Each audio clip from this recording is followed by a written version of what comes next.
като чуждестранен хомосексуалист на проведен се за 6-ти път гей парад по улиците на София.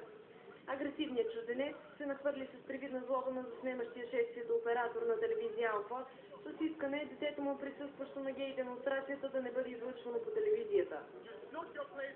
Мястото ви не е тук, ясно ли? Напуснете веднага. Това не е за вас. Това е за отворени хора, искащи да са заедно, да живеят заедно, а не за предатели. Махайте се веднага и изтрите снимките на дъщеря ми. Ще ви изтръгна записа, ако видя нещо нейно тук. Махайте се! На екипа ни направи силно впечатление присъствието на непълнолетни деца на шествието, които смятаха за необходимо да парадират с ориентацията си, което може да се определи като сляпо следване на вече световната мода. Подчертаваме, че тенденцията е лансирана мощно от представители на посолства, начело с американското. Реално всички хора заслужават да имат равни права, независимо от тяхната сексуална ориентация. Нашата ориентация каква е? Не мисля, че има нужда да я определям. На колко години? 15.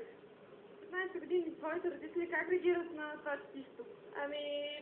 Като цяло майка не иска да ме пускат. Или казвам, като виждаш тук мъже, които се натискат, пример. Не няма, защото съм тук. Защо подкрепяте Прайда? Равните права. Вие сте за гейовете, за... Напълно. Колко са години? 17. Време 17 години твоите родители не се ли притесняват, че си тук на това място? Не мисля, че би трябвало да е притеснително. Подкрепяш си гейовете, Подкрепям ги напълно. всеки има право, каквото иска да спре, нали? Живеем в 21 век. Нали това?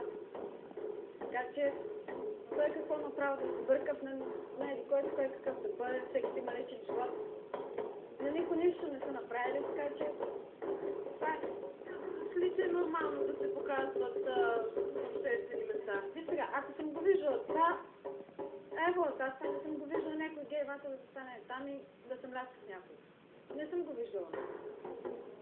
И нито лесбийки, нито нищо. Припомняме, че в Русия бе приет закон, който предвижда сурови глоби и ефективни присъди за хора, които пропагандират хомосексуализъм сред непълнолетни. Критиците се опасяват, че тази мярка ще бъде използвана, за да се оправдае репресията над гейовете на фона на засилващата се хомофобия в страната.